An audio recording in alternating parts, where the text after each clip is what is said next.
বন্ধুরা স্টেজে পারফর্ম করছেন পপ কুইন জেলো। দর্শকরা উচ্ছ্বাসিত, চারপাশে আলো আঁধারির খেলা। আর ঠিক তখনই ঘটলো এক ফ্যাশন দুর্ঘটনা, যা মুহূর্তেই ভাইরাল হয়ে গেল। হ্যাঁ, বলছি মার্কিন পপ সেন্সেশন জেনিফার লোপেজ বা আমাদের সবার প্রিয় জেলোকে নিয়ে।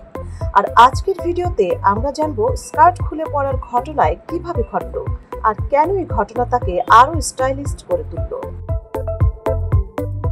25 জুলাই নিজের জন্মদিনের রেশ কাটতে না কাটতেই পোল্যান্ডের ওয়ারশোতে এক গ্র্যান্ড কনসার্টে হাজির হন 56 বছর বয়সের ঝলমলে জেলো।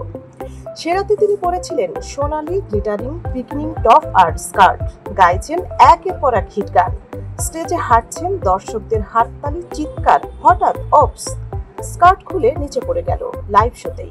কিন্তু বিশ্বাস করুন, একটুও থামেনি জেলো। নাচ গান সবই চলছে আগের মতো। পাশে থাকা এক সহকর্মী দৌড়ে এসে স্কার্ট পরিয়ে দিলেন।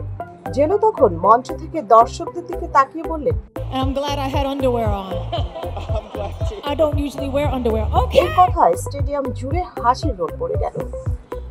ভিডিওটা ভাইরাল হতে সময় লাগেনি, সোশ্যাল মিডিয়ায় চলছে নানা গুঞ্জন।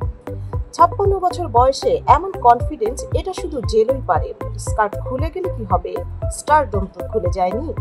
বন্ধুরা, এই ঘটনার মধ্যে দিয়ে আবারও প্রমাণ হলো স্টাইল, আত্মবিশ্বাস আর প্রফেশনালিজম, এই তিনটি যদি কোনো নাম হয় তবে সেটা জেনিফার লোপেজ। ভিডিওটি ভালো লাগলে অবশ্যই লাইক, কমেন্টস আর শেয়ার করুন। আর এমন সব মজার এবং দারুণ কন্টেন্ট পেতে সাবস্ক্রাইব করুন আমাদের চ্যানেল। দেখা হবে পরের কোনো ভিডিওতে। আমাদের সাথেই থাকুন। সঞ্জিদা জ্যোতি, সারা বাংলা।